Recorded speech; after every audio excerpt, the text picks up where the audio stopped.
Come here. Get off.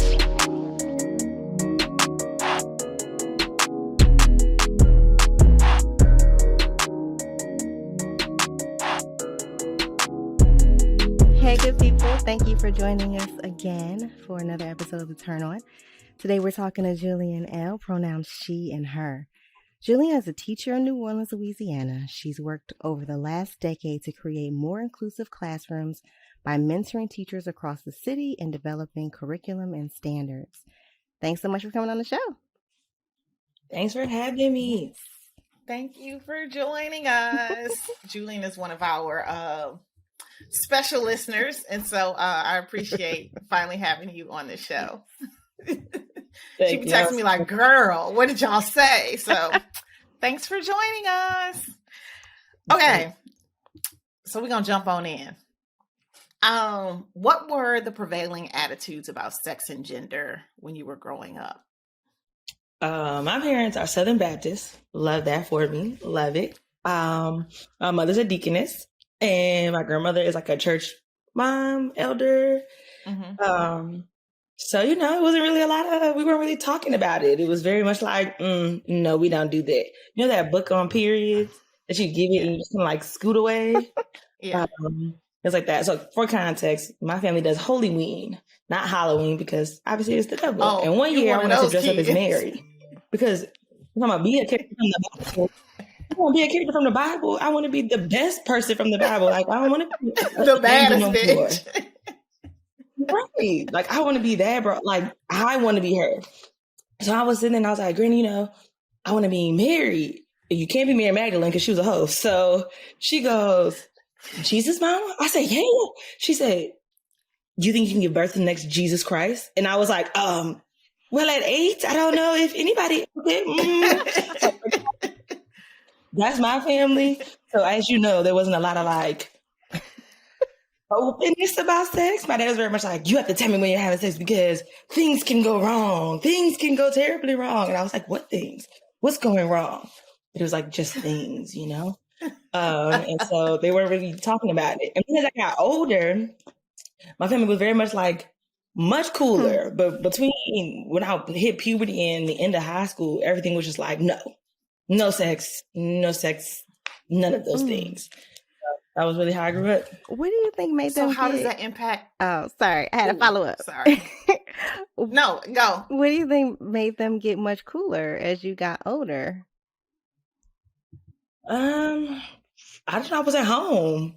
And so it was just there was this big incident. Obviously, I was already having sex. My parents could figure it out. If they're piecing things together. And there was this big thing my senior year. You go to the OB, you get a pap smear. And then if they call you back, something's not right. And then if they don't call you back, everything's cool. But I didn't know that. And I was like, I just got to go back. And my mama was like, what? Why do you have to go back? And I was like, I don't know, girl. And so I had an abnormal pap smear. I hid everything. And I think my parents were like, this is not the best way to do this. Because now we don't know anything that's happening.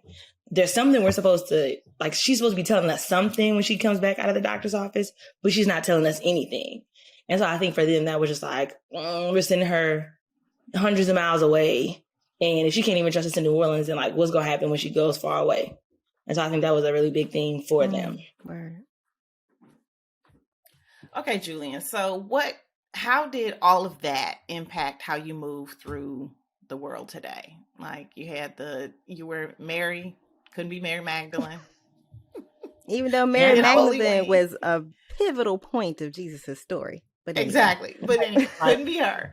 Let's not talk about it. So how does that impact how you move today?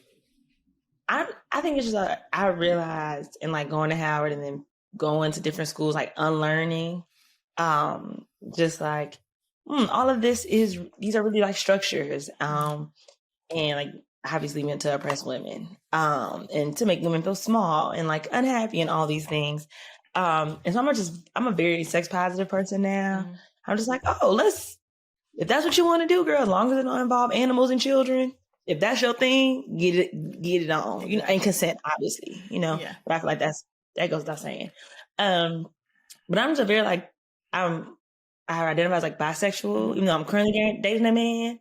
But it took my family a while. Not even a while. They were like, why didn't you come and tell us? I was like, what? The same people that, excuse me? No, no. I was like, you're not, like, cognitive dissonance is really not working. It's really working against y'all right now. And then my family was like, when I told them they were like really chill, my grandma was like, you don't like girls. You just like people who look like you. Because I showed her what my girlfriend looked like. I was like, okay, that's a bad way to feel about it. And then my papa was like, I thought that. And my papa was like, Mississippi Deacon. And he was like, now me and your Nana was just wondering, is it because you like the way women do? I said, we're not going to do You're not this. doing We're that. not. We're not. Too many details. We're not going to do it. We're not going to do it at all. This really helps me be like a decent teacher. Now that I'm teaching like 8th graders, I'm like, okay, I know. From the deep South, yes, here we are. And some of my coworkers are white, and they're like, it's just sexuality. It's fluid. It's whatever. I said, shh, don't go around telling that to Black children parents. You will not make it to it. Don't do that. Don't do that. So now it's pretty much like, okay, we cool. Yeah. I'm much more open with my stepfather. My mother's, she's a deaconess, so she's still like, okay, that's cool. All right, cool. But it's fine. Okay. All right. So, you said you mentioned that you are an 8th grade teacher, which God bless you, especially middle school. Listen, middle school is a fucking haze. For I have one. involved. And I know how he smells, so I can only imagine a building full of them. So, how did you get? So, what did you want to be when you grew up? Did you always know that you wanted to be an 8th grade teacher, or no? Okay. I thought I wanted to be a lawyer. When I was at Howard, I was like, I could do this. I could stand up for the rights of Black people. Of course, it's Howard. That's why I went natural. You know what I'm saying? And I do really well in school. I got a 4.0 at Howard. I got a 4.0 in grad school. But I knew it took a lot of focus. And so I was at, how Howard does internships. I was at an internship, but it was in a cubicle. And it was like very liberal and white and progressive. There's like yoga on Mondays, bake-offs on Wednesdays. But I still was like in an office all day. And I was like, oh my God, if I have to sit in this office, listening to the same Pandora station over and over, so much Tony Brown could do. I'm like, 7 whole days. I'm like walking home in the rain. I'm disgruntled. And I was like, I can't do this. I cannot work in a place where it's like me in a box with other people.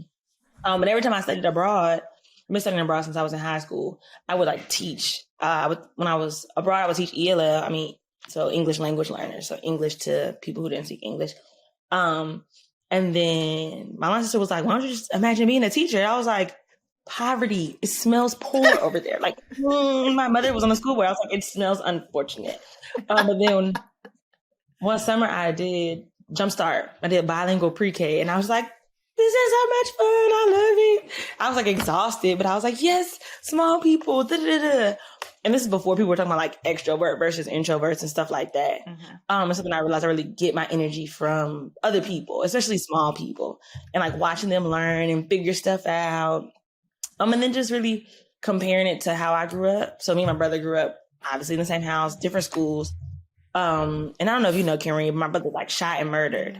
And so just realizing like, while that happened after I graduated, I was like starting to make some connections between the types of schools we went to and the different things that were happening. So like I was at Howard, and my brother was like 4 different high schools and 3 different colleges, and just like really couldn't put it together. And I was like, if this is happening with the same parents, you know what I'm saying, the same adults, then the really big thing here is school. And just being around a bunch of Black people who went to different types of schools, having friends who never went to school with white people ever. So Howard was like the natural progression for them. As opposed to me, where I was like the only Black girl on the volleyball team. And I was like, bet, I could be a teacher. I could do this. I could go back home, save my people from ruin and destruction. And it was not like that, but that was definitely my like mission and calling sort of thing. So, and if this is a little too personal, then definitely tell me to shut up. How old were you? Because we have an age gap. And it felt like a lot, but now that we're like all adults, it feels like less. And so I'm kind of like trying to figure out how old were you during Hurricane Katrina? Were you in school? I was in, I was in sixth grade. Oh shit. No, I was in Really fifth young. grade. Yeah, I was in fifth grade. Okay. All right. And so did you stay in New Orleans or did you go someplace else for a minute No, for school and then come back? we left. So my parents are on boards or like universities and school boards and stuff. And so we were one of the first people to come back, but we definitely evacuated like 2 days before it was supposed to get crazy. Mm-hmm. And then stayed in Houma, very small town. Just it was like, this is so interesting. And stayed there, and my parents would like drive the 50-minute drive to in the city. Mm-hmm. And me and my brother would go to school in uniforms and on a bus. And we were like, how niche, how quaint this tiny corner of the world. So country of you all. Deer hunting and stuff. And I'm like, not deer hunting, friend. I will hang out at my apartments. So there's Like some reality show that was based in Houma. Is it like the duck hunters. Yeah, I'm like, and they're like millionaires or something. I know it. Not that I know it, but like I've heard of it, and there's no reason I would have known about it unless it was a fucking reality show. So okay, and I don't watch that one, but Dynasty. Yeah, I knew that something was there. Okay, all right. So, what is your favorite thing about what you do? I love when I can see children learn, like when it's like a shift. It doesn't have to be academic. It can be like social emotional. It can be about themselves. When they start to like put this thing and this thing and this thing together. And so it could just be literally anything. So we were talking about, obviously I teach social studies, and we were talking about just like the different ways like Black bodies have been used across different modes. And so we were talking about when Kobe Bryant died. And how all of we were talking about how when people of color who are enslaved, when their like families died, they just went back to work. Like there was no stopping in the morning. You just work. And one of my students was like, yeah, that's kind of like what happened in the NBA. Like this man that everybody looks up to is like dead, but like they still playing and crying and stuff. And I was like, look at you all. You're learning so bad. Oh my God. So stuff like that, whenever I can like make the classroom apply to real life. So we'll talk about the amendments and then look at Trump's tweets and be like, should Kaepernick kneel? You know what I'm saying? And then because I'm a Black teacher, when my students are like, no, he shouldn't, I'm like, I'm not accepting the answer. Go back and redo it. Not in here. Not in this vein. Like, stop it. Incorrect. Go back and try again. Wow. But now that I'm older, I'm like, okay, if they're getting to the, you know what I'm saying? If they're diving into it, digesting, if they come out with different opinions, I'm like, sure. But I like to like take it and bring it into real life. So that's beautiful. I mean, as a parent to a 7th grader, it's beautiful to see young teachers that are like really connecting to students in ways that are not only, that are cultural, that connects what they're going through and what they're experiencing with like the shit in a textbook, which, is a whole different story for these little people. Okay. So what is the most challenging part about what you do? Oh, there's so many challenging things. Woo. Now like, let's start naming them. I don't know. It's just like, I think right now in the pandemic, it's just burnout. Like, it's just like, you're just always tired. Like, it's not enough time. It's hard to hold parents accountable. It's hard to hold children accountable because it's like, I know I don't be wanting to come to work. So I know you don't want to come to work sometimes. I know, not work, school. I know that you might not eat if you don't come to school. I know that your parents can't bring you to school all the time. You're missing weeks at a time because the bus is too early or it's too late. And so it's just really hard to keep people accountable like at an academic level while also realizing that these are like human beings. So parents are humans with their own stories. Children are humans with their own stories. Like one child was like, I just don't feel like it today. And I was like, you know what? That's valid. But also this is America. So like you can't feel like it every day. Like you gotta get with it. And so I think like as a holistic teacher, it's hard to balance knowing these are full people who need and have all these emotions and being like, yeah, but like high school is coming up and I need you to just get with it. And like in high school, they're not going to care. In college, they certainly don't care. And so just grappling with what I know they need versus like what America is going to demand and being like, I get that. I don't want to come to work a lot, but here I am and I'm pushing it. And no, it's not fair, but this is real life. And it's a lot easier to do in 8th grade than it was to do in like 4th and 5th. 4th and 5th, it was like, I really feel bad for you. Like, this is really terrible. But if you sleep every day in ELA for 6 months, you're not going to know anything. Yeah. And so, like, I'll just put up this fight with you for the first 2 weeks, talk to your mama, talk to your daddy, talk to your grandma, and just try to get you back on track. Like, no, it's not fair. You should be able to sleep at home. You should be able to do what you need to do. But, like, I can't send you to 5th grade not knowing anything because I let you sleep all day, all through class. Yeah. Something like that. This makes me sad. Because I'm just like, how do you balance that? Like, my kid's been home. I've been homeschooling her all year.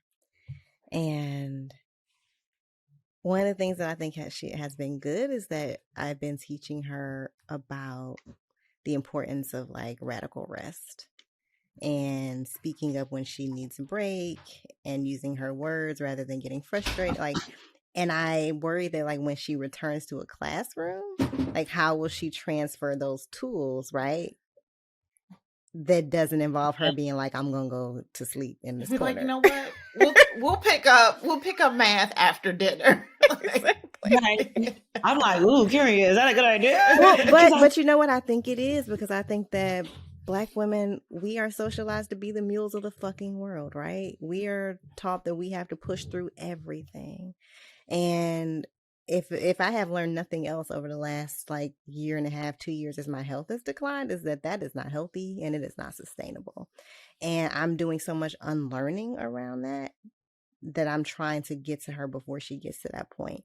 Yeah. But to your point, like where there has to be that balance of like, when do you push through? How do you do that in a healthy way while still honoring what your body needs? So. Right.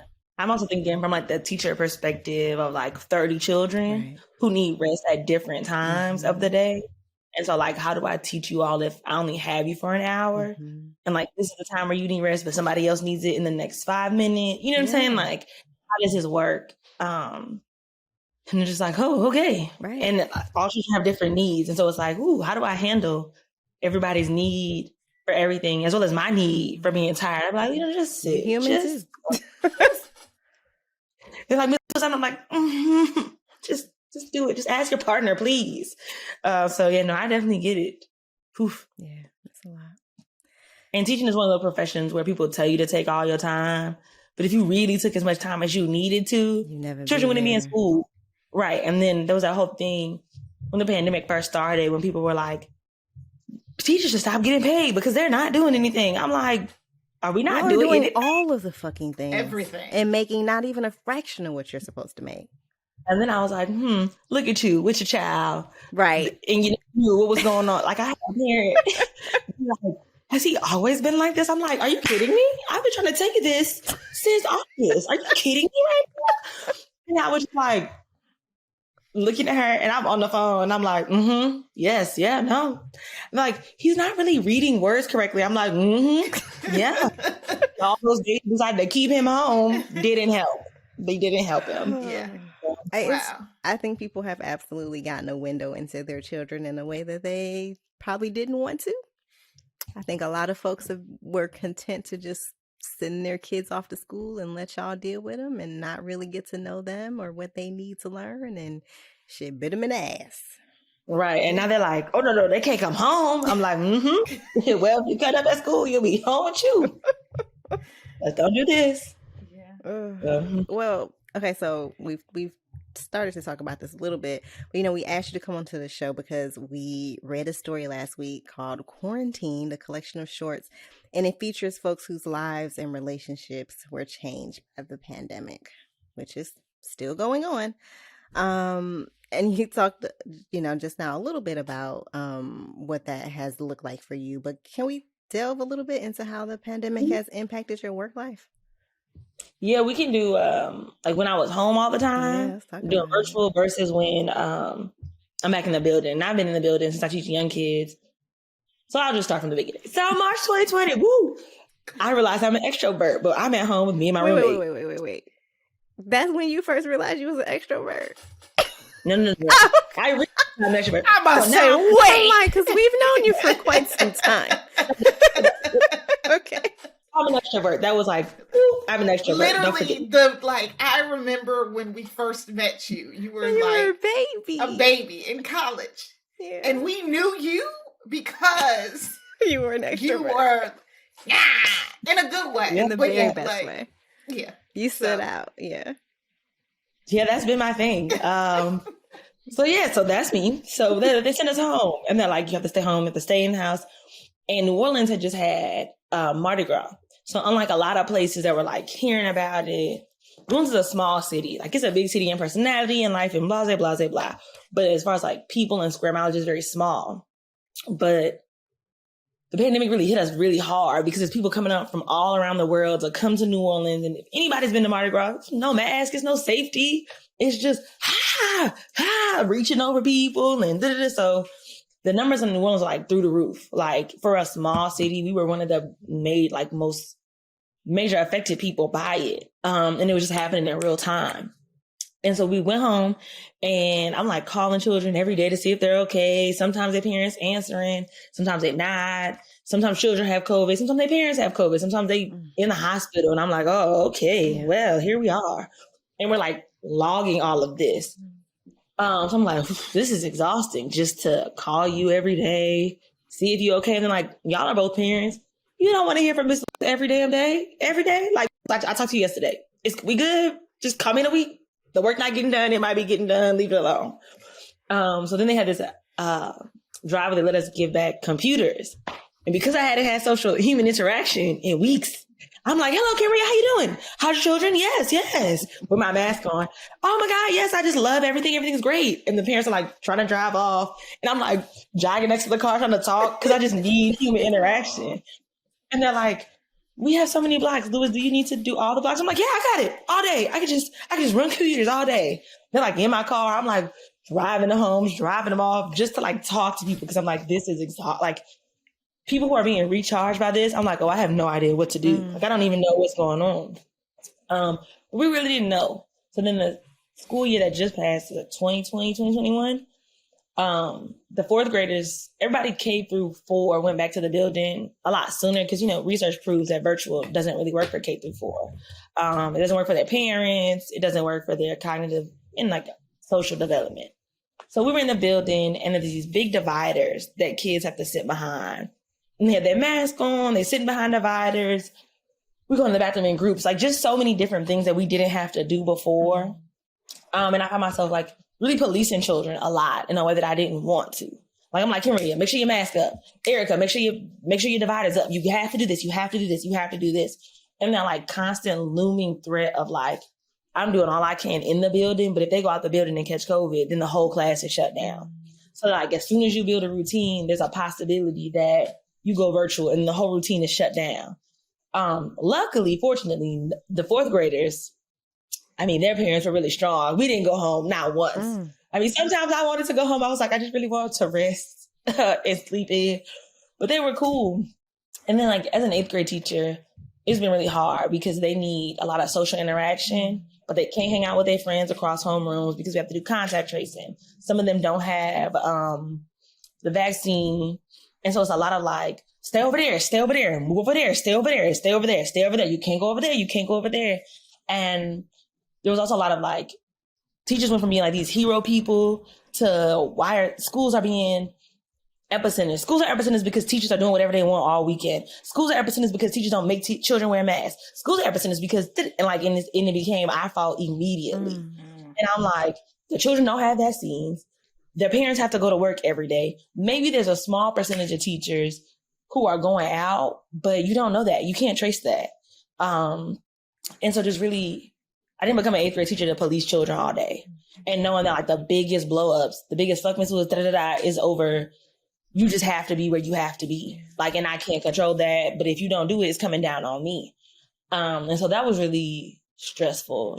Like the fun stuff, field trips, no field trips, school dances, no school dances. And we're talking about hormonal children who want dances. They want field trips. They want to go do things. And it's like, no, can't do that. Can't do it. Nope. Don't do that. Nope. Can't go there. Nope. It's like a lot of no all the time. Like everything that they want is just no, no, no, no, no. And then they're comparing it to children across Texas and in Mississippi who are doing whatever they want. And they're like, that's not real because in Texas, I'm like, you're 14, you don't understand that like in Texas, they're not doing it right. Like they shouldn't be doing that either. Texas is Texas. Right. And in Now Texas, it's like, oh, man, there's babies who have died. Like shit. There's consequences. Like, I've never had a student die. You know what I'm saying? I'm like, I pride myself on that. Yeah. And if one were to, it's just like that, I'm like, oh, wow, this emotional exhaustion is just taking me out every single day. But now they're having a spirit week. They're going bowling. They're having a dance. And now I'm like 5 feet, not because of the COVID, but because of give us some air. So has, and maybe you touched on this. I'm sorry. Anyway, how has that affected like behavior? Are you seeing more? I feel like I sound like the cops when I say behavior issues, but how is that affecting like just kids being able to have an outlet? And yeah, so the to Kenrya's point, when children came back into the building, like we let children come back in waves, and for 4th graders, the longer children were home, it was really hard for them to acclimate back to school. Like, no, you can't use the adult bathroom. Like, I know at your house, there's no such thing as adult bathrooms, but like, you can't use that, right? Or you can't just walk up to Miss, like you would walk up to your mother and ask a question. Like, you can't do that anymore. Like, you have to stay back. And some of that became big tantrums, like heads down, flipping stuff, just because like I'm trying to communicate to you, I'm irritated and upset. And it's like, I get that. But like, you really can't do it any other way than what I said. This is the way that I'm trying to say it to you. Yeah. And I think they don't have a lot of outlets. Like when I tell y'all the Toya Cantrell was not playing, there were no football, there was no basketball, there was no pee-wee, anything. There were no clubs. Like you went to school and then you went home. And I think parents would even say like, they're just tired. Like they don't have any fun. They just in school all day. And I'm like, yeah, that sounds like that blows. Like it's really terrible. On the 8th grade side, it's just a lot of like, why? And I'm like, oh, I've explained why. Why again? Like, just remember what I said last week about the why. But yeah, in the beginning, it was really tough. It was all like, I don't give a fuck. I don't want to walk over there, call my mama. I don't give a da-da-da-da-da. And I'm like, oh, I know that it's unfair to you. But it changed our dynamic when I was like, listen, I never was an 8th grader in the pandemic. I was never a 5th grader. I was never a 4th grader. And so trying to give them the workaround is giving 8th graders choice. So if you're unhappy with the choices you chose, it's nothing Ms. could do. And I tell them, I'm like, here's some options. If y'all think something's going to work better, tell me. If it doesn't work, we can try it. But then when they complain, I'm like, you chose this. Like, do y'all want to go back to the drawing board? Or I don't like it. I'm like, well, whose fault is that? I like it. Should have picked something else. So that's my teacher work. So you got your teacher self, but then you got the rest of yourself. How has the pandemic impacted your relationships? Like with my relationships, or like with my people, like my friends and my family. Your relationships. Okay. So I didn't date for real during the pandemic. It was like, I remember with Hinge, there was like Hinge and Bumble, and they were like video call. And I was like, video call? I don't know these niggas. Why I want them to video call me? Like, I used to, like at first I could see you out in public. Now you trying to show me your house? I don't want you to see my house. What if you know where I live? Right. Like, you ever seen them tweet that was like, maybe asking you over to their house, like you might not rob them. I'm like, yeah, like I wouldn't rob you, but stop showing me your house. What are you doing? Exactly. Stop that. Then because I'm a teacher, people have like very cavalier attitudes about safety because it really kind of only affects them, right? It's like, this just affects me. If I get sick, it's just me. Whereas like if I get sick, I teach 60 children a day. And I would always try to think about it from like a parent perspective. Like if Kenrya saw me out in the club, I mean, you would also be in the club. I'll be there too. But the fuck you doing? And I gotta do it, be like, that's because, and then all the 60 children gotta go home and da-da-da. So I just had to tell people like, yo, like, I know you think I'm taking this too seriously, but I'm not. And also you're being too like, cavalier. You get to really see how stupid people were though. I was like, you all are idiots. Like you all are really dumb. Really dumb. Really, really dumb. Like I can't really emphasize it enough. You're really dumb. But I met my current boyfriend on a Zoom panel about men in education. So that was interesting. Like that probably never would have happened. Wait, About That's very meek. Just a meek, cute situation. This is definitely a romance novel. Yes. Yeah, he slid in my Zoom DMs. I was like, I didn't know you could do that. Oh, like, you know, there's a transcript out there that has you being like, I appreciate you sharing. And I was like, you know that people know that, right? Like, that's somewhere in the universe, in the internet. So that was so sweet. But it works. Yeah, it's working. I think that like our relationship is moving faster than normally would have, just because there's only so many places you can go. You know what I'm saying? Like, it's like, you want to eat? You want to hang out at my house? You want to go eat? You want to hang out at my house? Like, that's the only things that you really can do in New Orleans. But, you know, other than that, it was pretty much it. Okay. But yeah, no. Niggas is dumb, which we already knew. They're super dumb. I think one of the big things outside just the pandemic was, remember the woman who was killed, the Black girl, Timmy? And she was like in Florida. In the riot. And she was like murdered by the man because he assaulted her when she was trying to find somewhere to sleep. And I think more than anything, like that really affected me more. And just really trying to figure out where people stand on like Black women violence. Like, where are you on this? Like, outside of you just being dumb and it's the pandemic, like what's the stupid shit you about to come out your mouth about anything? And so just really like how men, and I find it more specifically with men than with women, how they try to quiz you when you date. Like, you want to quiz me and ask me stupid questions. Now I'm asking you questions. What you think about Timmy? What you think about Zaya? What you think about? Like, I'm going in. Just because I'm about to have you in my house because that's the only place we can hang out, and you don't believe women's stories. Right. Yeah. My house. You know, I found now that you say that, I think about it as I dated through the pandemic. I think the pandemic made me short on patience with bullshit.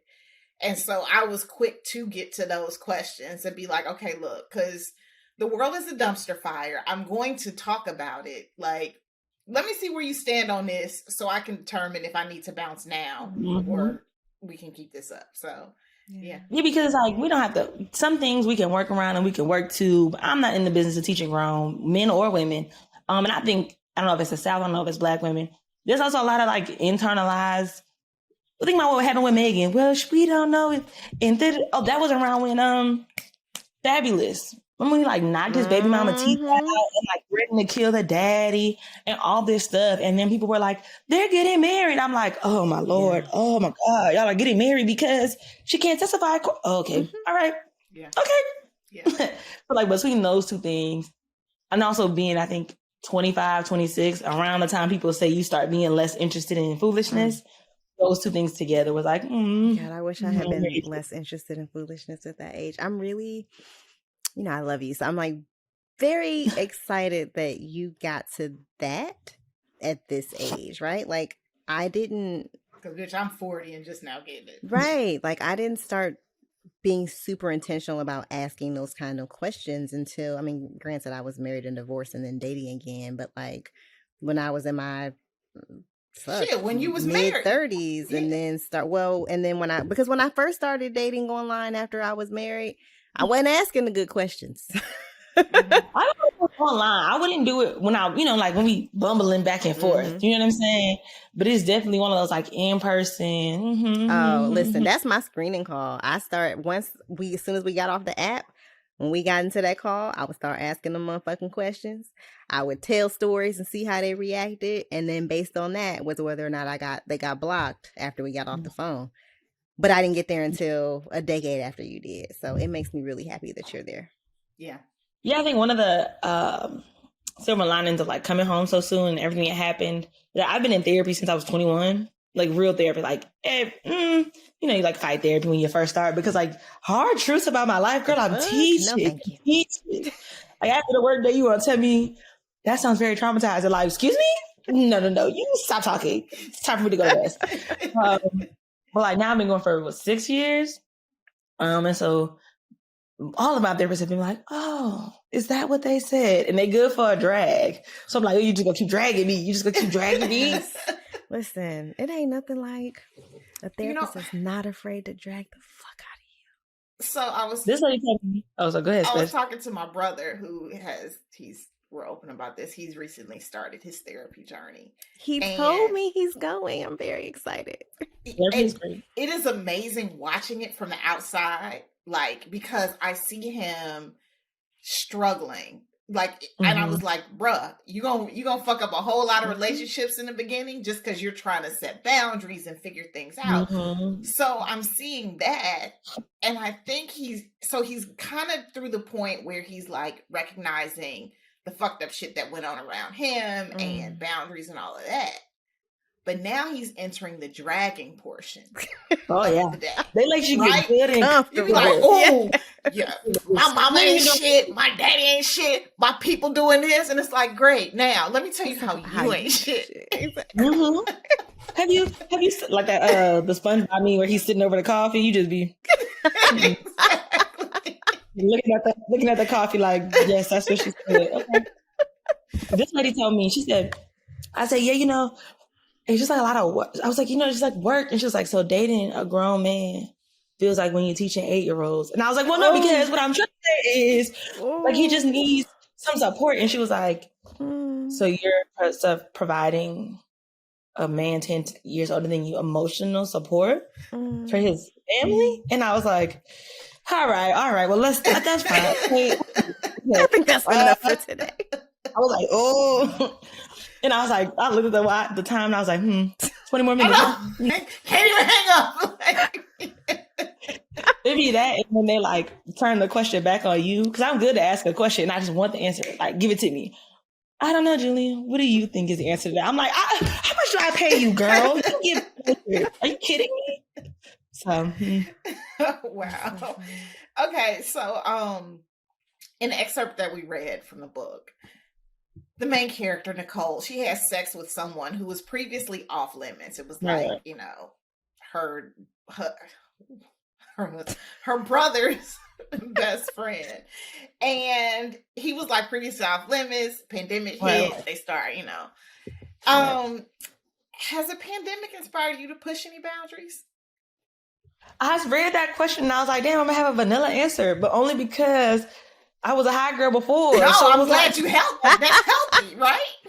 Right. I was like, I was a high girl already, so if we was gonna do it, we was doing it. So the pandemic didn't really change anything. You know what I'm saying? Yeah. It was like, it was a lot more of like, I don't have time to really feel this out. Like, you get 1, 2, 3 chances, and after that, nigga, if you can't do it, you gotta go. Yeah. But other than that, yeah, I've been sex positive since I was like 18 or 19. You know what I'm saying? So it was really just like, outside of that, we just kicking it. Yeah. But like, as far as people, New Orleans is too small. Like, it's far too small. Like, you that Doja Cat line. Like, I heard from a friend of a friend that dick was a 10 out of 10. I did not hear from a friend of a friend it was a 10 out of 10. I heard it was a 2 out of 10. So I don't need to do it. Like, don't need it. Like, I don't want to try it. So it was just like, if I ask around enough, somebody gonna know. And I'm using nigga like gender neutral. Yeah. They either nigga is absolutely nigga a gender neutral on this show. Gender neutral terms. Definitely I definitely like entertain people who with less intellect than mine. I normally would not have before. Because I'm like, okay, we don't really have to. We could just watch Bad Boys 3. That was my That was my Netflix. Bad Boys 3. And you know, that was your equivalent. Like, let me come braid your hair. Bad Boys 3. I just bought it. No, I did not just buy it. Why did you think I just bought that movie? Like, oh, you need to. I'm like, no, I bought it. I bought it earlier. No, I did not. But that was it. And I was like, that movie is 2.5 hours long. Whenever I had to make it to the end of the movie, I'm like, oh my God, they're not as easy as they used to be. That's a long time. Your mama must have taught you some morals. I was like 2.5 hours. Oh my God. Okay. Have this on up. Okay. Well. So, not this call. I would be like, let's wrap this up. Like, you know what happens in the end? Oh no, I spoiled it. My bad. Yeah. Okay. So, if you were given a chance to go back and change, if you were given a chance to go back to March 2020 Is there anything you would have done differently? Mine is sappy. I thought about this question. You know, I'm an A-type personality. I think about the questions. I ask myself them. I mull over them. I write them down. A lot of work. I know y'all didn't tell me to do all that, but I was prepared. I took care of my grandmother at the beginning of the pandemic. She had just got cancer, or we found out that she had cancer. So my name's Julienne. Her name's Julie. She raised me since I was like 4 months. So I became an adult. So then I got the opportunity to take care of her. Like we lived, I mean, New Orleans is this big, but we lived like a 15-minute walk from each other at that point. And so I like wake up, walk my dog to my grandma's house, help her eat, and like go to the bathroom. We're doing so much cute stuff. And it worked through the summer. But then, I had to go back to work. And as somebody's like a senior citizen with cancer, me being around that many children just didn't coincide with her life. And if I would have like given it more time and thought, I probably would have looked for a different job that kept me remote longer. So I could have done more of that. I saw my grandma in Thanksgiving for the first time in like 18 months. And that's never happened in my entire life. You know what I'm saying? Like the longest I would go was like, you're an hour, then you go home. You're an hour, then you go home. And so something like that. But other than that, yeah, I know mine was sappy. I don't know. No, it's great. Like I love a granny. So anything that's granny related, I'm here for it. Yeah. Yeah, so that was fun. Okay. What did you learn about yourself in these months since March 2020? Well, I have ADHD, and I did not learn that until the pandemic started. So I'm one of those people who it doesn't affect my daily life functions. So like, obviously, I said it already, I do very well in school. I do very well at my job. I can like keep things together for a long amount of time, which works when you're a teacher because you quite literally have to be thinking about like the scenario as it happens, predict another scenario, think about the consequences of scenarios. Like if you see two children about to argue, you have to be thinking about 17 things the entire day. And then when the pandemic happened, you have to shut down. So there's a lot less like sensory input that's happening. And I would get really agitated and really fidgety, like either with my hands or like biting my lip or like scratching my neck because I didn't have enough input.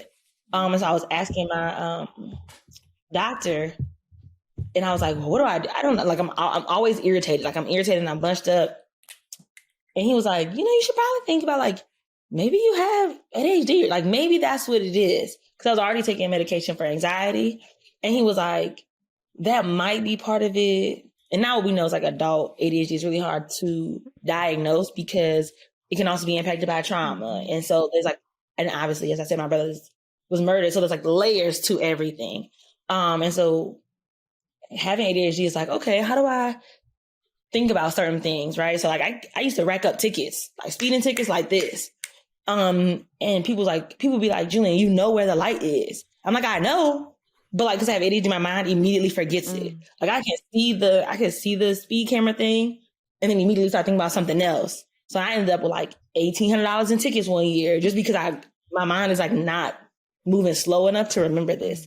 Or like more car maintenance stuff, right? It's like I'm hitting bumps in roads because I'm not thinking about slowing down because my depth perception is off. Like erratic spending habits. You just want to buy stuff. Now we back at Target. We shopping in person. And like Target didn't let you try stuff on. So I'm like, yeah, I bought $500 with this. I'll return it. And I do love a return. I do love a return process. When I say I do, I do. Yes, I do. But so like, I'm not really going. I should have bought $500 worth of clothes anyway. Where am I going? I'm not going anywhere. I should have just bought the $200 of clothes and then maybe return 60. So just learning about like being mindful, not just as like a way to treat anxiety, but a way to like treat ADHD or like working out or walking my dog and trying to play into those things. So even working out, some people, my boyfriend goes to the gym for 2 hours. 2 hours? Mine. I'm like, that's a long ass time. 2 hours. I don't believe you. Send me pictures. No, seriously. Hour and a half runs, like just in the gym. I'm just like, I can't. So I go to Orange Theory, which is a cult. Follow me on Instagram. No, but it's a good, you get an hour and you worked out. And yeah, I loved Orange Theory. And it works for my brain. So I'm like, boom, we in, we out. Because if I'm on this treadmill any longer, I'm gonna start slowing down because I'm bored. Yeah. Like what? More of this? But it's like constant up, down. I fucks with Orange Theory hard. Yeah. So it's like stuff like that. Or I get on like these binge cooking things. Like I wanna know how to cook all Mediterranean. I'm gonna eat Mediterranean for weeks.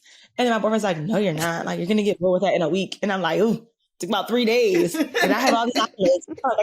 I got pot, like mounds of olives, and I don't want to eat this no more. So just trying to figure out how that, like I said, because it doesn't affect my work. It doesn't affect me getting to work on time. It doesn't affect my productivity.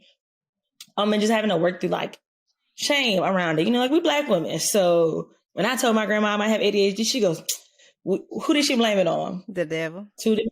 That ain't nothing but the devil, girl. The devil and white medicine. Yep. Hand in hand. Fucking up, niggas. Since fucking up, been fucking up. No, that's just the devil, Julienne. That isn't. And I was like, okay, but as a teacher, like I know there are certain children who really can't do this, you know, but also not wanting to seek like medicine as an answer for it. So I'm like, damn, I'm already on birth control. I don't want to be on ADHD meds, and like this is gonna be too much. What am I gonna turn it into?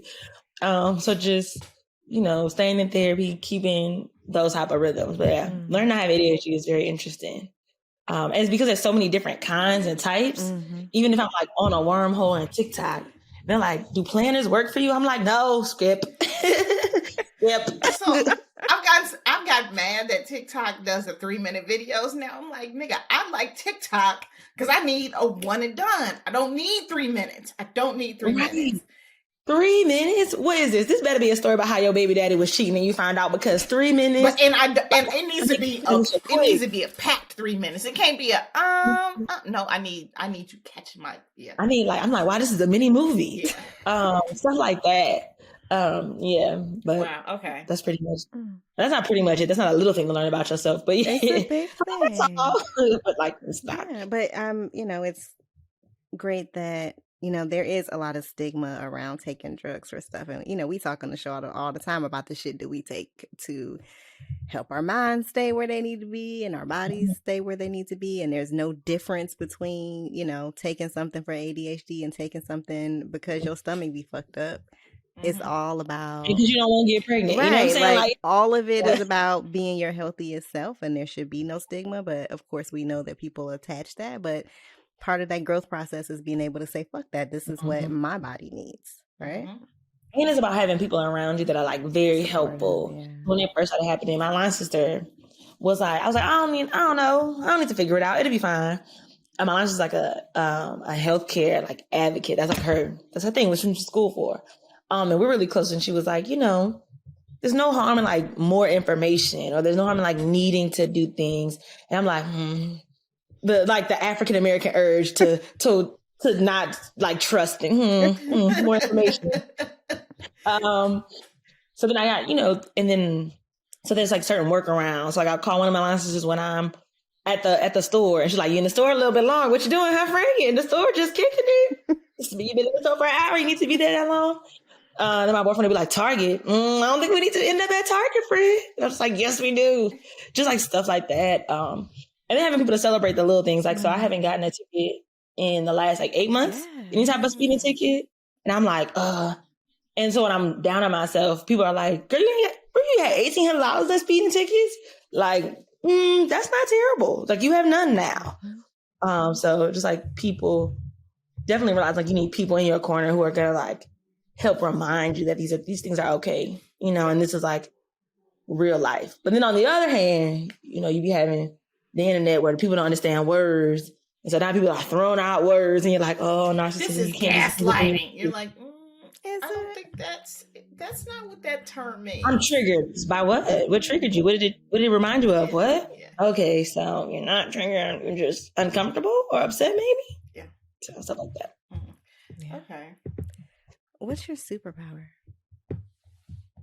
Oof, I've turned it into a superpower because I used to be a super villain. So I'm good at, because I'm a good teacher, I'm good at like reading people. So like what you know, what you need, what like, as a teacher, do you need me to, do I get in good with you by like giving you tough love? Do I get in good with you by like, ooh, Erica, those are some cute glasses, girl. Okay. Yeah. Do I like just like whisper in your ear? You know what I'm saying? Like what is the thing that you need? which is a great thing as a teacher. Yeah. But in my dating life, I used to be like, oh, now we got these. I can niggas. be Let's whatever you want. Right, what's up? What's up? Right. I can shapeshift. Like, oh yeah, I love basketball. Yes. Look at LeBron. Who is that? The Pelicans? Great. Or just like anything. I can give you like good praise. Oh, look at you. You're such a good man. Like, are you? But you need that. So like, let's get you out to the draws quickly. But yeah, so then just being like, William, thinking about your therapist dragging you. Just thinking about all the times like that didn't. First of all, where you got that from? So let's look at where we got it from. And then has it like served you the best? Like, you know, you could use it for good. You do it for good because you do it with children all the time. But look at you not doing it well. And so think about how your relationships, like romantic ones or even friendships, have been like impacted by you just shape shifting and not being yourself and all these things. So yeah, listen, I tell you, she be dragging me. So she was like, one of my new goals is self-esteem. And she was like, when you shapeshift, you just never know who you are. And so you just never know what you like about yourself. And I was like, here we go. So like, maybe I like Black sci-fi. So like Lovecraft Country, Stranger Things. I was a Black girl growing up. You're not supposed to like sci-fi. And there wasn't no sci-fi to like. And I'm like, maybe I like sci-fi. Ooh, do I want to read a sci-fi? I got some books for you. If you want That's to what be a I'm saying, sci-fi nerd with me. Wow. And then like I'll say something like the upper class urge to be like, I don't dislike that person, but and my boyfriend's like, oh, so you don't like this? I'm like, no. I just feel like he's like, so you don't like them? And I'm like, no, that's not what I'm saying. You're not listening. I don't dislike them. He's like, I didn't say that. And so me and my sister, she lives here, and we'll be like, and like our boyfriends will be like, before you go any further, you didn't have fun, you don't like it, just let it, like, give it up. And I'm just like, okay, sure. Yeah. So just trying to just be authentic and genuine, but then also realizing like that changes over time, all the time. So things that I like this month might not be the things that I like when I'm 28 or weren't the things that I could do at 26. You know what I'm saying? And like I'm from New Orleans. I used to be able to drink under the table. I could drink everybody under the table. I've been drinking since I was 15. Now, boy, if we do 2 nights back to back, I'm like, excuse me? Oh, harsh lighting. Like, I didn't need no sleep at one point. Now I'm like, a good 8.5, 10 hours? Yeah. Let's make sure we get those. So it's like, and like being true to that. Like, I don't have to just keep hanging out. I'm tired. And like, FOMO, fear of missing out. Like, it's okay. There'll always be more parties.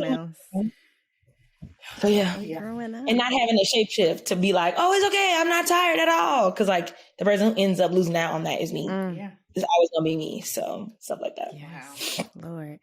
I remember the first time I heard in therapy that manipulation can be used for good, because in my mind it had only been used, and in my life it had only been used in poor ways, in ways that were negative for me or negative for other people. And so like what you were just saying about like how that works in the classroom, right? Like it has its place, but being really intentional about when you use that superpower and making sure it doesn't hurt other people or you.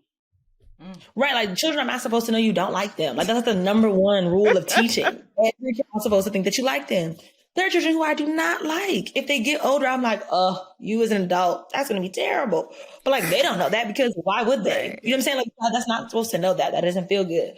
But then like, now my brain has to change off. You know what I'm saying? Like, I'm not in teacher mode anymore. I don't have to help people unpack their feelings. I don't have to pretend like I like you. You did not. And like being Black women, you just feel like you don't ever want to tell nobody no. You know what I'm saying? Like, me and my sister were talking to them, was like, and some of my friends, and we're like, I remember when we used to date people that we didn't like. Oh, like for what? Who is that serving? Like you didn't like them. Like at one point I was dating this man who didn't eat fruits or vegetables and read the 48 laws of power. And I was just, and everybody was like, why? And I was like, I don't know. I was supposed to be doing it. Yeah. Like, and then my friends would text back like, ooh, the early 20s was ghetto. Like dating a man who every time he, not me, like one of my friends dated a man, every time he didn't come through on a promise. It's because of one of his different kids. I'm like, why do we keep doing this? Like, what is happening right now? And being like, that's that pretending to like everybody thing that you don't have to do. Oh my gosh. I love the fact that you were so self-aware and like, yeah, girl, you're doing it right. You're doing 20s right. I'm so happy for you. Like you were embarrassing me in front of my friends. Why are we still dating? Why are you embarrassing about this? This man said he wanted a strawberry shortcake. And he was like, well, I'm gonna just take the strawberries off and put more whipped cream on. And we celebrated my alliance sister getting engaged. And they both, two of them looked at me and I was like, oh, I'm ashamed. I'm ashamed. I'm ashamed of myself. I'm ashamed. There's no shame greater than okay. I'm just remember my friends, stuff like that. And it's like, okay, no, I don't need to be embarrassed anymore. Like, let's take a break. Okay. That makes me happy. So happy. I'd be like, wow, like, like my children are gonna want to date, and I'll be like, listen here. You go date some good people, and you go date some. Yeah. And let's talk about how we can recognize the folks who are not for you. I mean, I have those conversations with my little, and she little. Like, you got to get them ready. There was that quote that like, everybody doesn't have to like you. You don't like everybody. But as a Black woman feeling like, if people don't like you, you can lose stuff. You know what I'm saying? So it's a very real, like, if they don't like me, I'm not gonna get this job. If they don't like me, I'm not gonna get a pay raise. If they don't like me, you know what I'm saying? Like this need to be liked, but not like in a white people way. Like you need to be liked for like the sustenance of your life, right? Because somebody doesn't like you, the first one that's gonna get cut. You're the first one they're gonna start talking about. It happened yesterday at happy hour. And I was like, oh, people don't like me. That's fine.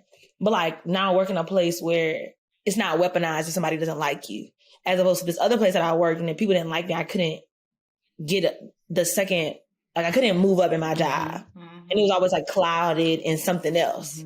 And so just being like, I don't like this person. They don't like me. That's such is life. Right. Keep it at work and let's just mosey on down the way. Wow. I think when you learn the importance of that when you're young, it helps you to have a stronger picker in terms of the situations you put yourself in, right? Like you were saying, like being in environments where the culture is such that that is not a thing that keeps you from getting ahead. And how do you find those spaces and get yourself into those spaces so that you can come back to your core of reminding yourself, remembering that everybody ain't for everybody, but that shouldn't stop anybody's fucking show. Yeah, I think a big thing that happened, like me and the Lord getting closer during the pandemic. Like after my brother died, I was just like, this is not real. You do not want me to talk to you. You cannot. You are kidding me. Leave me alone. Go away. I'm not about to do this with you. I think what's one of the big things that happened in the pandemic is just being like, ooh, it's a lot of death going on. It's a lot of crazy Timmy and Megan and pick like random women and on Twitter finding out that like, I don't know if y'all were there, that like hundreds of women at Howard's campus being assaulted by like the same 7 to 8 men. And we know the ratio was like 60 to 40, 70 to 30. And like women are coming across being harassed. And I was like, asking the Lord, I'm like, what am I supposed to do with all this? You know what I'm saying? How am I supposed to intake this, but having really to sit with the fact that I was really upset about my brother being murdered. And I felt like I had done what I needed to do to be a good Christian, right? So I felt like I was being punished after already growing up in the house I grew up in. You know what I'm saying? I'm like, I already grew up. I'm like, damn, Lord, like, I need a break here. This is supposed to be my break. I graduated from Howard. Then 3 weeks later, my brother's killed. And that's like, okay, And so the pandemic, I think I went in January. I was like, I miss being close with the Lord. I miss it, but like, it's going to be heartbreaking. You know what I'm saying? If I get close with him again and then somebody else dies that I don't expect, it's going to be too much. Like, it's going to be too hard to go back through this. And then just seeing how like the Lord has worked in my life since then. You know what I'm saying? Car crashes where my car is like spun off the interstate and I didn't die. Or like, I bought a house at 25. I had 2 degrees, stuff like that where it's like, okay, life is going to be shit. You know what I'm saying? Dating might be shit sometimes too, but it's not going to all be all bad. And like, really leaning on the Lord and like going back to church and doing all these things that if you told me at 21, I'm like, church, girl, I might catch on fire for the things I done said and thought, leave me alone. Yeah. And I'd be like, in the sanctuary. Yes. So. What are you, excuse me, what are you reading right now? Not a lot. Okay. So I finished grad school. I'm an overachiever. I finished grad school and then I started to do this certification to become a mentor teacher. So I had to read all of these like academic and content things. And then I finished that and wanted to join this other seminar. So now I'm reading about like being black. But for fun, my old man and I read it. Old man means like boyfriend. I don't know. That's I what thought you were talking about your daddy. No. But side note, Julien's daddy is fine as fuck. And so I like every time she posts him on Instagram, I'm like, tell your daddy I said hi. He does do that. And I always tell him, and he be like, ha, ha, ha, ha, ha, ha, ha, ha. And I'm like, stop laughing like that. That's weird. Stop doing that. Okay, sorry. But, so no, that's fine. We're reading Bell Hooks, All About Love, which is always and he never read it before, so he's in therapy. So now he's reading it. And like, so there was Ida, and I would be like reading to him, like while we driving around Texas, because there's nothing to do. And he'd be like, what did she just say? I'm like, yeah, boy, it's a trip. You'll never make it out alive. She'll just be dragging you to and fro. And me and my father are reading like a Jasmine Ward book. It's called Sing 'em Berry Sing. Oh. And it's just right. And that girl, that's right after Men We Reaped. Kenrya, did you read that one? No, I didn't read that one, but Sing 'em Berry Sing, my God. Okay. Men We Reaped is just about she grew up in like not New Orleans, but right outside New Orleans, like very poor suburban poverty. And she catalogs 4 different men dying within the span of like her lifetime. And it's like everything that led up to it. And so like as I, was like working through all things with my brother, I was like, oh, this is cathartic. This is so much. And she said something like, she said she was telling somebody about Newton's third law. And it was like, you know how nothing is created or lost. So if your brother was here, how he was always here, then even though he's not here physically, then he's still going to be around here. And I'm like, okay, all right, girl, okay. So then me and my daddy are reading Sing 'em Berry Sing. But also, because the brother dies, I'm like, all right, I'm going to come back to you. I'm going to come back to you in a couple weeks. Yeah. So we read it like chapter at a time. So like going back and forth between both of those, a drag. Maybe it's like a sadistic thing. Maybe I just like to be dragged in my free reading time. I mean, the writing is beautiful and you definitely get something, but fuck if it doesn't take you through it on the way there. She's vivid. Yeah. I mean, between Bell Hooks being a Black woman writer, so like just being able to just talk about the way that Black women are treated in relationships. Even she talks about manipulation, right? Pretending to be weaker than you are, softer than you are, dumber than you are. I'm like, ooh, shots getting warm in here. Not me pretending to be dumb. Ooh, girl. Ooh, ooh, like that's a drag. And then Jasmine Ward talking about Southern poverty that's like 20 minutes away from my house. I'm like, all right, maybe I just need to watch, I don't know, give me some Abbott Elementary, Bob's Burgers. Give me something to watch. That shit's going fantastic shows. Right, like, give me something that's going just to have my brain doing this. Like, exhausted. Yeah. So what's turning you on today? So this is like a very biological answer, but birth control is really kicking my ass. And so my titties are really sensitive to every single thing. But then it's just like, sometimes it's great. Sometimes it's great. I see my old man, I'm like, bet, it's on and popping. And then I'm like running 8 miles an hour at Orange Theory. And I'm like, God damn it, Jesus Christ.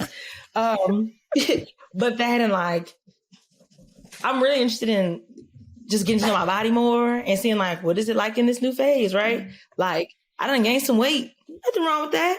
But I walk past the mirror and I'm like, damn, is this what Remy Ma was talking about? Okay. So like I put a thong on, I'm like, oh, that's what it's doing.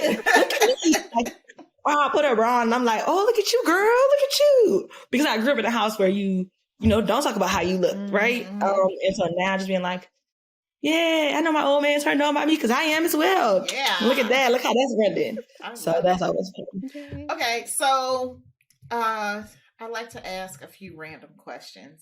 So here goes. I did not prepare for these, so my A-type personality is shook. These are easy. Okay, so what was the first, I guess, CD for you? What was the first CD you bought with your own money? Ooh, my deacon grew up in a deaconess home. Okay, so I didn't buy CDs. Like my people weren't doing CDs, but my boyfriend bought me 808 and Heartbreaks. I can't write. It's a good album. It is a good album. Fuck that nigga, but it's a good album. Right. But because my parents' friends and my friends' parents are all Christian, somehow, oh, no, not 808 and Heartbreaks, My Dark Twisted Fantasy. Even better. Yeah. Even a better album. I get it. We're talking about the gifts we get. Somehow, some way, my CD disappears. It just disappears. They saw the it just cover. They probably just the cover alone.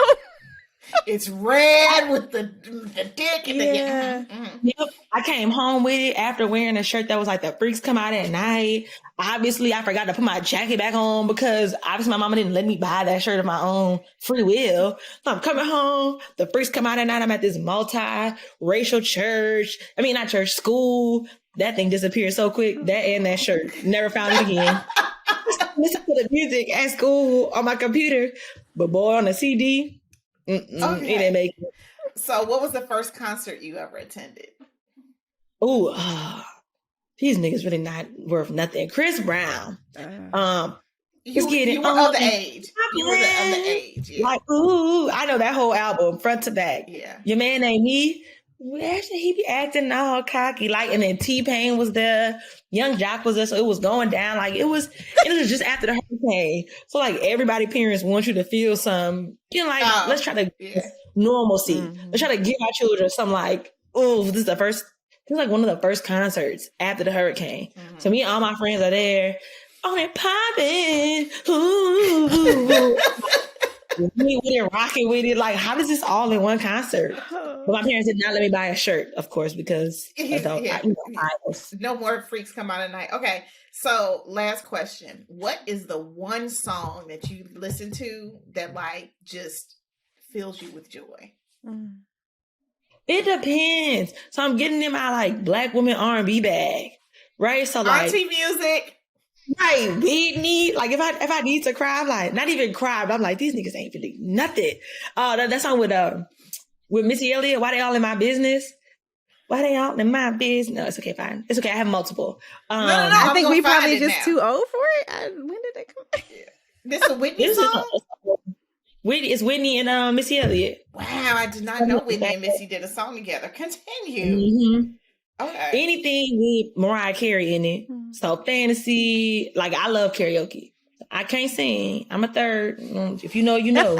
If you don't know, girl, you know. I'm a second and a third and a first, depending on the song.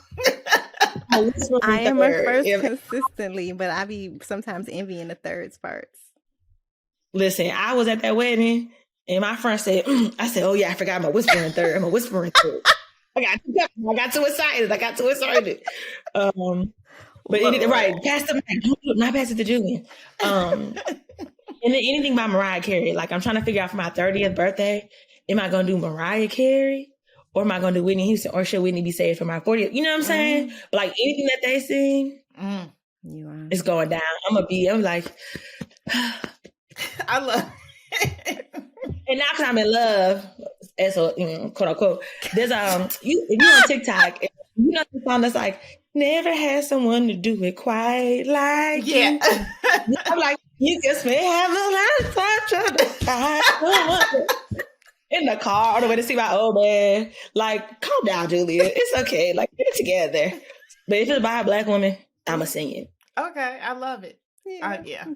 I too am firmly in my auntie music bag. Like, when we're like, let's play some music to get hype, I'm like, Anita Baker. Right. So they'll do like gallery walks, which basically you walk around. Anytime that they're like music, because I'm like, obviously it's my job, no cussing. Like, and if they bleep it out, but if I still know what it means, I still can't play it, dog. Like, I know what they're trying to say. Like, I don't give a bleep. Like, okay, we all know. Like, we know what we're saying here. So my new favorite thing is just to play Waiting to Exhale on repeat. Like the sound. It's one of the best soundtracks of all time. I'm like, this is how it works. And I'm like, with my marker, walking around, grading their papers, wrap your hands up. And I'm like, please, I'm like, y'all have no suggestions. So, I'm not gonna cry, but I'm gonna keep looking at these papers. Stuff like that. Okay. And my auntie dad got 27. Like the children have aged me. They really aged me. It's okay, because they are going to remember that. Like they're gonna remember Miss and the Waiting to Exhale soundtrack. So. Some teacher was like, y'all don't have any good rap music. I said, it's just all drugs and hoes. Just drugs. I care about my body. And I was like, drugs and hoes and money they don't even have. Rapping about money, me broke. And I'm like talking to myself at this point. And then one of them was like, what they say? So I said, hoes, whores. That's what the music is about. Whores and baby mamas. And I was like, it's always been about that, Julie. Like, why are you so... Why is it different? Right. I'm like, and murder. I'm like, okay, we're done with that topic already. I'm like, okay. Like, okay. Let me calm myself down now. I've worked myself up. But yeah. Yay. Well, thank you. This has been great. I hope it was good, you know? No, this has been a great conversation. Yeah, I'm glad we were like, whose life has been most affected by this fucking pandemic? We were like, teachers. And Erica was like, my special. Yeah, I be on the internet like some days, Erica tell you, some days I'm having a great time. The children are great. Some days I'm like, why did I do this? Why am I here? Is this my calling? But no, like when it was like a couple years ago, you had a student that would do everybody's hair. Like she'd like lay hair for like little girls that could, whose mamas couldn't quite do it. I thought it was the sweetest thing. And then people started sending you money to like buy school hair supplies for the little cute girl. I was like, see, this is what I caught myself doing two braids. So I can braid my hair, but Black mamas, Kenrya, you can relate like Erica. Well, you have a son, Erica, so no. They really get to work with the geometry and the parts and the good. Yeah. I said, I'm like looking at them, I'm like, now you know that the heart trend is new. I'm like, a heart? Yeah. What if I had a daughter who wanted, girl, you got to go to somebody for that, because if you don't want no class for a braid out, then you gotta... some boxes. Just boxes. Yes. I learned how to do my own faux locks during the pandemic. Oh, wow. Never again. I won't do them again. I don't like to labor. I labor Monday through Friday, 7 to 4. No. Now the prices went up. I'll be paying it. Yeah. I will be paying it because I'm not doing it myself. Yeah. That's real shit. Right. I really won't. And my license, I was like, just learn. I'm like, you learn. Come to fly to New Orleans and do it. I'm not learning anything. Exactly. Yeah, I signed up for one of those. It was this chick who was like profiled all over the place, where she was teaching like all of the Black women who hadn't ever learned how to braid really well. I can braid a little bit, enough to do a little cute something in my kids' hair. But so I was like in her Facebook group, I was going, but I ain't have time. So I just never really... I was supposed to. I was going to buy a little head and practice. So I wasn't practicing on my baby's head. It just never happened. It's supposed to be a pandemic project. Your child about to be old enough to do her own hair. So right. I learned to do other shit, right? Like I put twists in her hair, and so I learned how to do things that were a little closer to my current skill set. Oh, I was about to say, honey, we just fake it until she gets to that point. At this point, like, nah, they care too much. They don't want to do it themselves. They got but it's the pandemic, and she still can't go nowhere, and they care a lot, even at them little young ages, about what they should look like. No, I'm not saying to just do anything. I'm just saying you've made it this far without that skill, so keep fudging. Because I don't push it. We all know she out. So yeah. Get her head. It could be a bonding activity. Like, I'm just like, why y'all need people with children? I just be looking like, and my mom will say something like, "Oh, so since y'all are together now, like, when are you gonna have kids?" I'm like, a teen mom, girl, please. Oh, I already had this dog that I like leaving my boyfriend's house. I'm like, whoo, a fly-by parent. I see why niggas do it, because it's nice. Drop by, give him some scratches and some rubs, bring over some food, and then I dip. I go back home. He's on the floor right now, and I'm like, oh, I have to walk you after this conversation? So needy. You need so much. Go back by your stepdaddy, please. That's real. Well, thank you for saying yes and coming on and talking to us. Thank you so much. No worries. Thanks for having me. And thank you to all of you for listening. Have a... I forgot people were listening. Yeah. And watching. Listen. They listening and looking at your glorious fro. I love your hair. Right. Look, unlearning anti-Blackness is really... It's really a thing. So it's beautiful and joyful. Yeah. Thank you. We'll be back next week. Bye.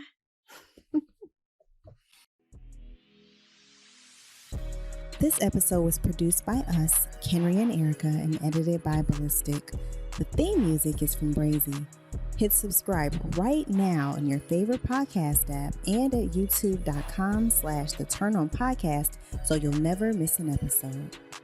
Then follow us on Twitter at The Turn On Pod and Instagram at The Turn On Podcast. And you can find links to books, transcripts, guest info, what's turning us on, and other fun stuff at theturnonpodcast.com.